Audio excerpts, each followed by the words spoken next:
ठीक है। आज अपना जो टॉपिक है वो है मेवाड़ का अंतिम। आज मेवाड़ को कंप्लीट करेंगे। पहली बात है महाराणा जय सिंह की। इसका शासनकाल 1680 से 1698 था और इसने क्या करवाया था मेवाड़ के अंदर। देखो, जय सिंह ने एक तो जयसमंद झील बनवाई थी। इस जयसमंद झील का जो प्राचीन नाम है,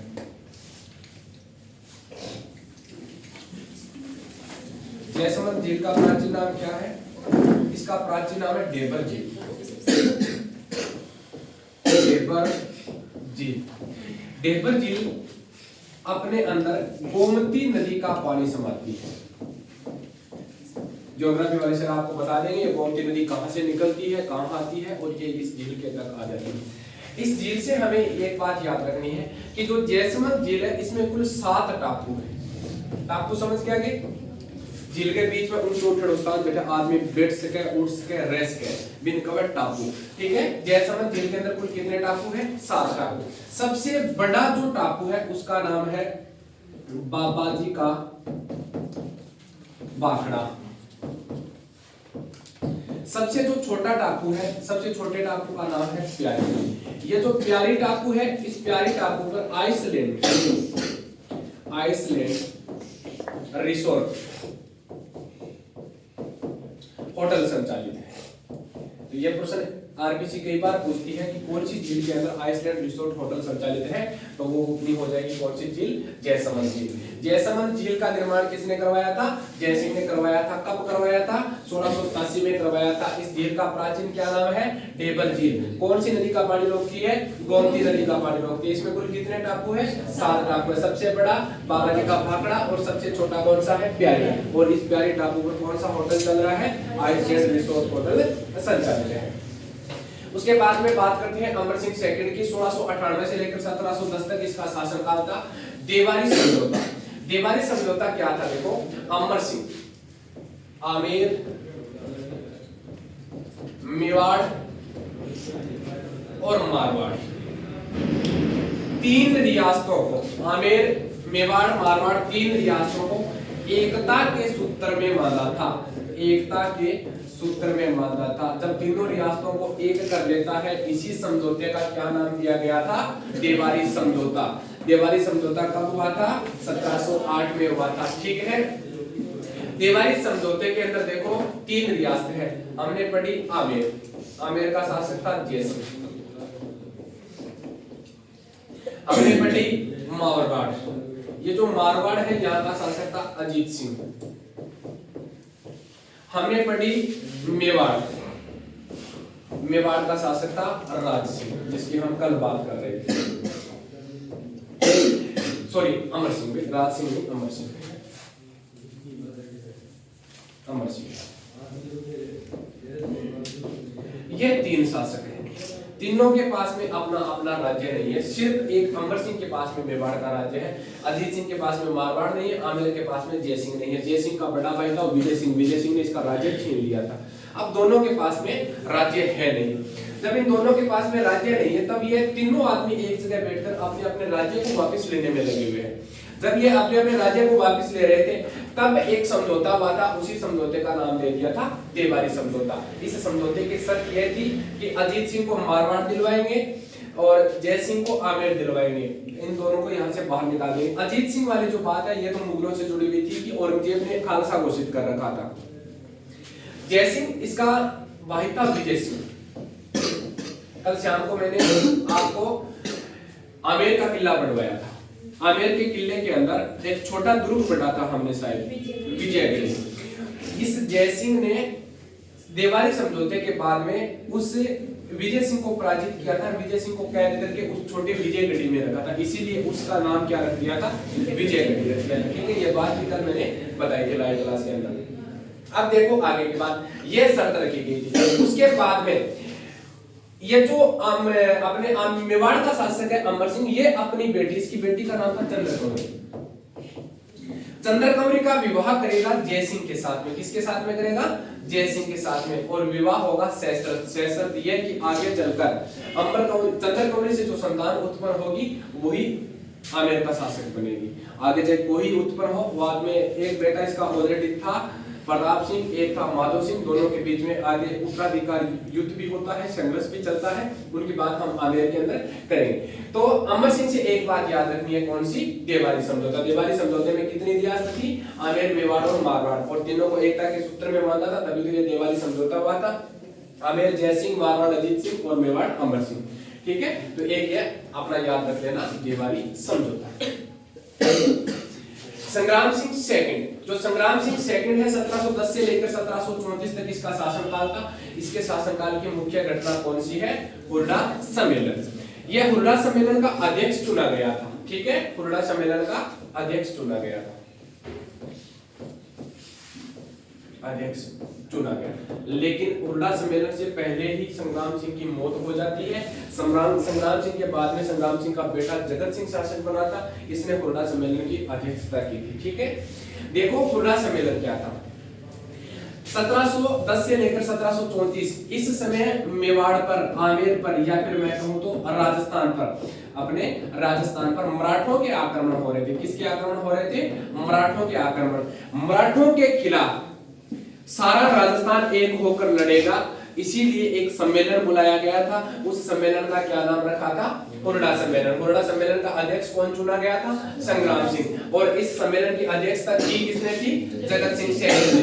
जगत सिंह सेकंड उसका बेटा था। ठीक है, हुरडा सम्मेलन मराठों के खिलाफ चलाया गया एक अभियान था। उस अभियान में यही बात निश्चित हुई थी कि हम क्या करेंगे, जब वर्षा ऋतु खत्म हो जाएगी उसके बाद में हम मराठों के प्रति अपना अभियान शुरू कर देंगे। वर्षा ऋतु जब चल रही है तो नदी नाले पानी के भरे हुए हैं, हम मराठों के खिलाफ अच्छा अभियान नहीं चला सकते हैं। लेकिन वो वर्षा ऋतु खत्म होने से पहले ही अपने खत्म हो गए थे। कौन? संग्राम सिंह।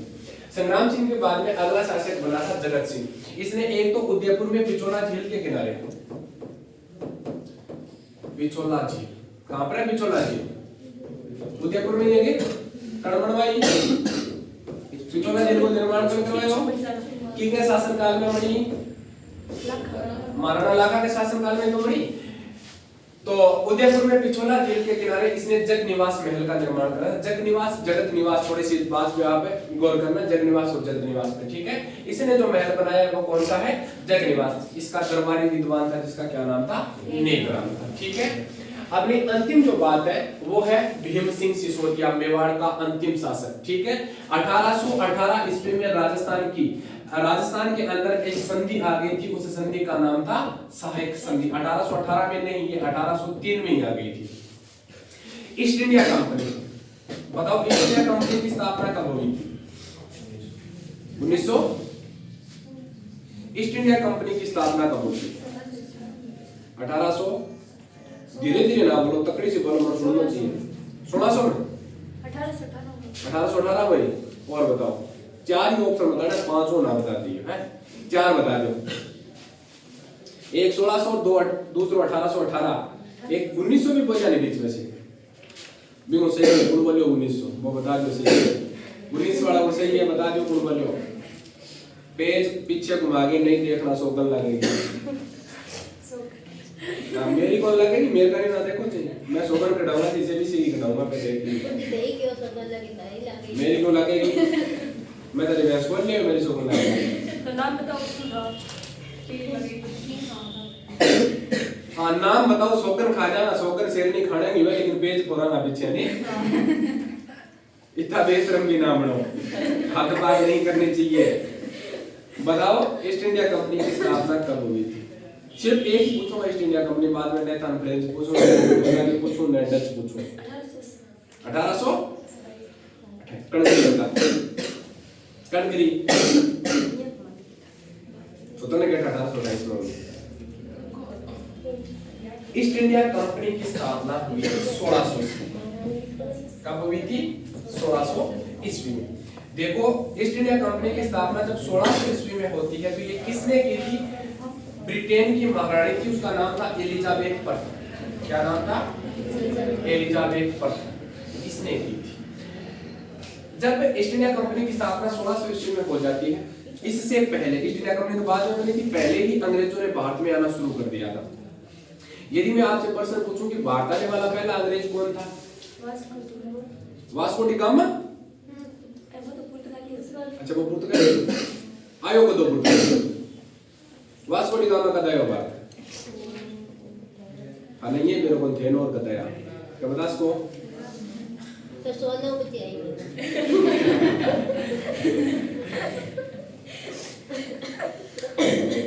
सवा 9 बजे फिक्स टाइम हो गया, सवा 9 बजे भारत में आने वाला पहला अंग्रेज सवाई पर पूरा एक रहता है शुभ काम करे जका वो आपा जिंदगी में कदी करियो को नहीं पढ़ना शुभ है अच्छा जब भी थे क्लास में 6:15 बजे आओगे दिन गए 6 बजे नहीं आओ 6:15 आवांगा मत पढ़ाई प्राइस वो शुभ काम में की पढ़ाई आओ कैसे क्या शुभ काम है सर गई कौन खड़ा करा बनाई तो गग्गा तो थारी काल का उधर लग गया था मैंने पुराई पर करे ना सवाई पर करे ना साडी पर करे गग्गा तो थाने खड़िया करे कोई दिन के पहली बाई मारेगी माथो पूरी का सके बाया वो तो पप्पा उड़े माथो मार के कोई मिल जाए माथो मारना ठीक है नहीं बीत के मार के टाइम पास करनी है तो गग्गा तो थाने भी कौन छेड़ा है भारत आने वाला पहला अंग्रेज अरोलेक फिंच था कौन था अरोलेक फिंच पूछा था कब आया था 1583 में आया था ठीक है भारत आने वाला पहला अंग्रेज व्यापारी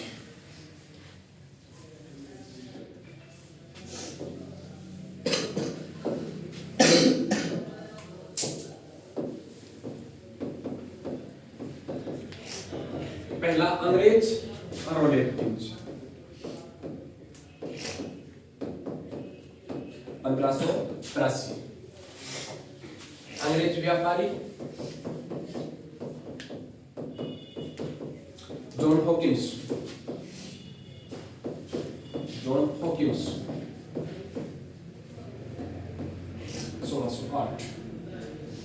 ईस्ट इंडिया कंपनी का प्रथम व्यापारी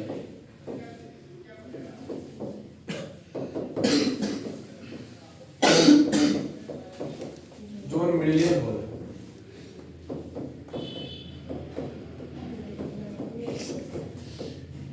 1613 ठीक है और क्या आ गया अब बात रहेगी आपके वास्को डी गामा की आपने सुना होगा भारत की खोजी किसने की थी वास्को डी गामा ने की थी भारत की खोज नहीं की थी अरे वास्को डी गामा की क्या होगा थी इतने बड़े देश की वो खोज गेट बंद कर दो छोड़ियो बैठ जाओ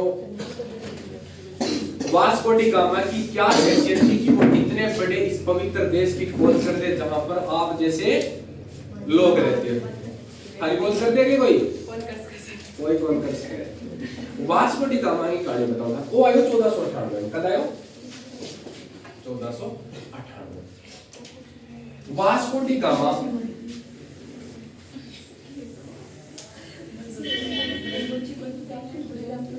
चुगली मेरी कौन करनी है ठीक है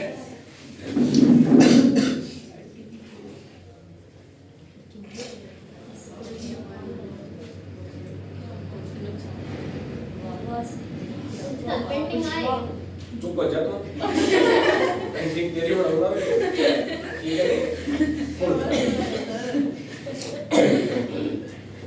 और ब्रिटेन पुर्तगाल और ब्रिटेन संदेश को छोड़ो मैं बाद में भी बता दूंगा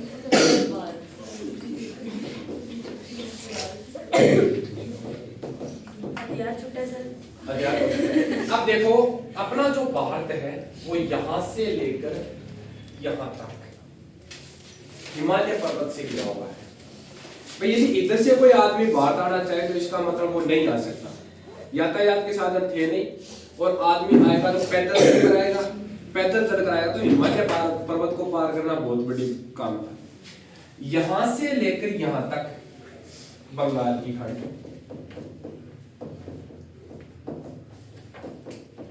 अटकर आदमी आओ तो तेल जाना पड़ेगा पानी मार कर जाना पड़ेगा अठों ले गए अठ तक अरब सागर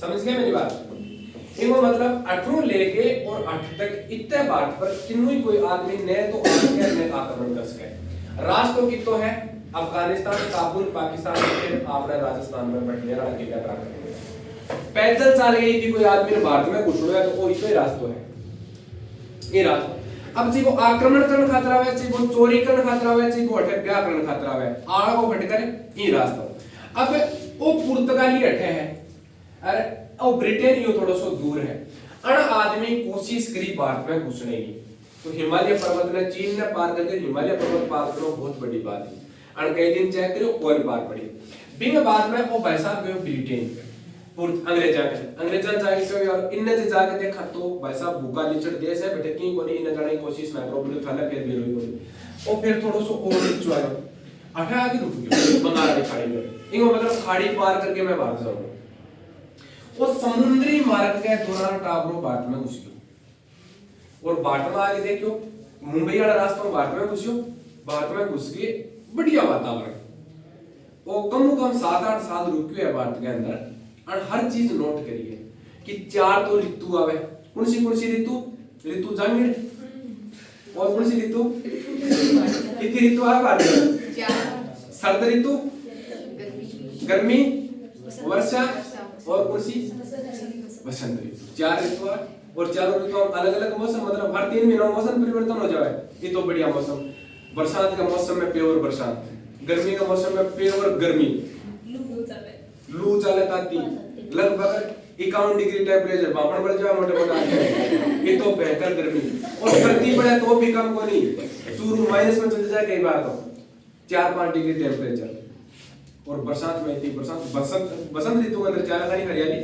वो आदमी चक्कर में पड़ गया यार वो सिस्टम की है गर्मी पड़ेगी तो धाप के गर्मी पड़ेगी पहाड़ों पड़ेगा तो में भी गर्मी को छोटे बरसात काफी खूब होएगी और यदि तीनों ऋतु चली जाए तो फिर एक अलग ही प्रकार का मौसम परिवर्तन होने लग गया वो वापस चले गए और चक्कर खा के कि कहानी समझ में आई बोले वापस वो ब्रिटेन गए जाके अंग्रेजा ने थे वो पागल इन्हें चीन का वहां घुसा रो साथ में माथा मारो बाकी आंख खुले कोनी वैसा मैं इस आदमी ने क्यों कि आंख जीवता क्या खुला नहीं मेरे आदमी खुली रह जाए चीन वाले गए तो कंडीशन है सोशल मीडिया पे देखो क्या बात क्या चीन का क्या आदमी क्या जानदार वाला भी तो अपने सुतिया की रह जाए खुली ठीक है तो इस चीन ने छोड़ो वो रास्ता पकड़ो तो सिर्फ और सिर्फ इसके बीच में नाम नहीं लिखा हुआ था भारत आप कभी ग्लोब या वर्ल्ड का मैप उठाकर देखना छोटा सा एक भारत देश दिखेगा आपको मैप में उस पर नाम नहीं लिखा हुआ था इस आदमी ने सिर्फ और सिर्फ मैप के टुकड़े पर नाम लिख कर दिया था कि यह भारत है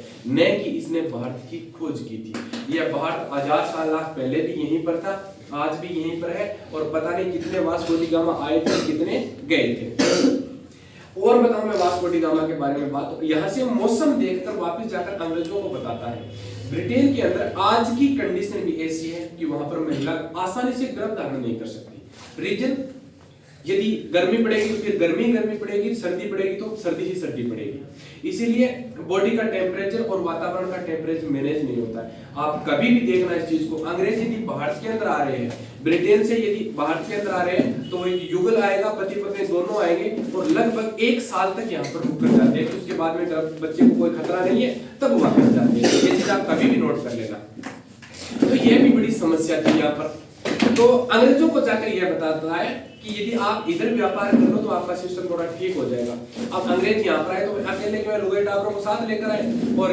जनरेशन थोड़ी ठीक बढ़ रही थी उसने सोचा ये काम बहुत अच्छा है हम तो यहीं पर रह जाते हैं धीरे धीरे अंग्रेजों ने कब्जा कर लिया अंग्रेजों ने जो कब्जा किया था वो भारत पर व्यापार की दृष्टि से किया था व्यापार के दौरान ये कब्जा हुआ था अपनी बात ना चल रही थी ये थोड़ी सी गहरी बात हुई 1857 की क्रांति पढ़ाऊंगा तब बताऊंगा पूरी बात तो भारत आने वाला पहला अंग्रेज कौन था रोलेट प्रिंस था ठीक है और अंग्रेज व्यापारी वो सारी बात मैंने वहां पर बता दी अब बात है भीम सिंह सिसोदिया के दौरान एक विवाद हुआ था उस विवाद का नाम था कृष्णा कुमारी विवाद अब ये कृष्णा कुमारी कौन थी और इसका क्या लगन देश था देखो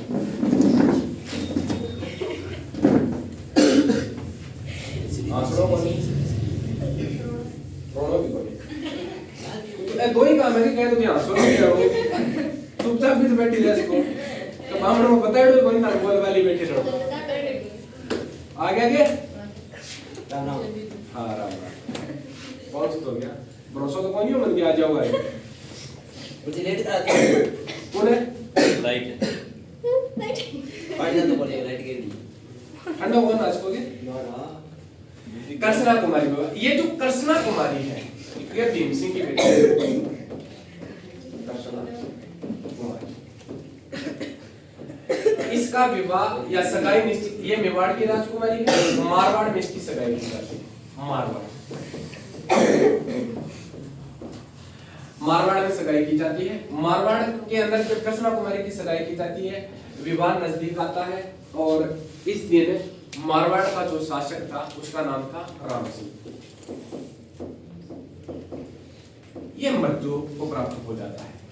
उसके बाद में इसकी सगाई की गई थी आमेर। जब आमेर में इसकी सगाई की जाती है मान सिंह के साथ, सॉरी जय सिंह के साथ,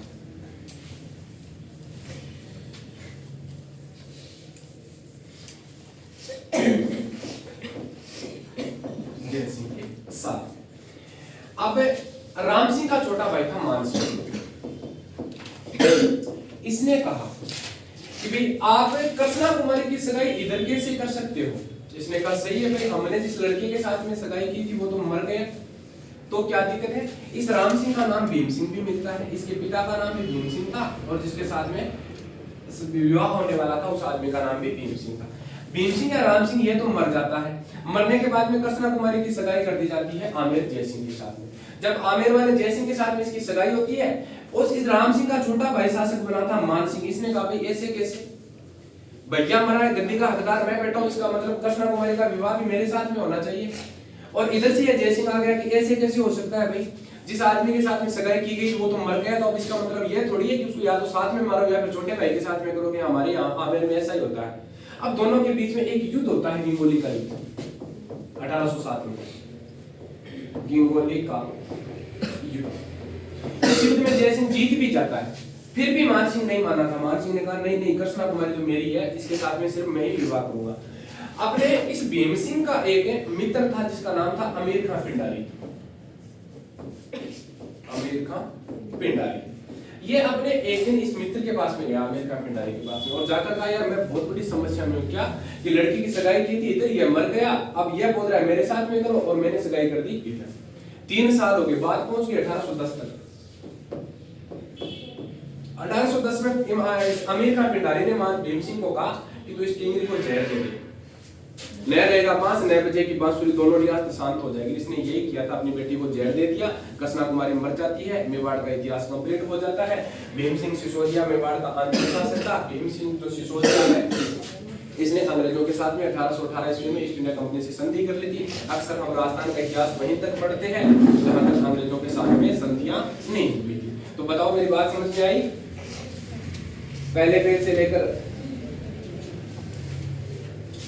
जयसिंह के बारे में हमने एक चीज पढ़ी, जयसमंद झील, इसके अंदर 7 टापू पड़े, बालाजी का बाखड़ा और प्यारी, इसके अंदर एक होटल संचालित है, और जयसमंद झील का प्राचीन नाम देवर झील था, और ये अपने गोमती नदी का जलरोधी है। उसके बाद में हमने देवारी समझौता पढ़ा था। आमेर मेवाड़ मारवाड़ को एकता के सूत्र में माना था। अमर सिंह सैकड़ ने अध्यक्ष चुने गए थे लेकिन नहीं कर पाए थे, ये इसकी कंडीशन थी। जितेंद्र गौरी का विवाह करना था और हुआ भी था। उसके बाद में हुरडा सम्मेलन का अध्यक्ष संग्राम सिंह चुना गया था। उसके बाद में इसके बेटे ने 17 जुलाई 1734 को जब सम्मेलन होता है उसकी अध्यक्षता की थी। मेवाड़ों की मराठों के खिलाफ ये अपना संघर्ष था। उसके बाद में जगत सिंह ने जगनिवास महल बनाया था और नेक राम ने इसका एक पिथौरा जेल के किनारे जगनिवास महल बनाया था। ये इसका एक दरबारी कवि था। उसके बाद में हमने पढ़ा था भीम सिंह कृष्णा कुमारी विवाद, तीनों रियासत आपस में लड़ती है और अमीर खां पिंडारी के कहने से कृष्णा कुमारी को जहर दे दिया जाता है। कृष्णा कुमारी मर जाती है, मेवाड़ का इतिहास कंप्लीट हो जाता है। 1818 में भीम सिंह सिसोदिया ने ईस्ट इंडिया कंपनी के साथ में संधि कर ली थी। होगी बात कंप्लीट? वीडियो क्लोज करें।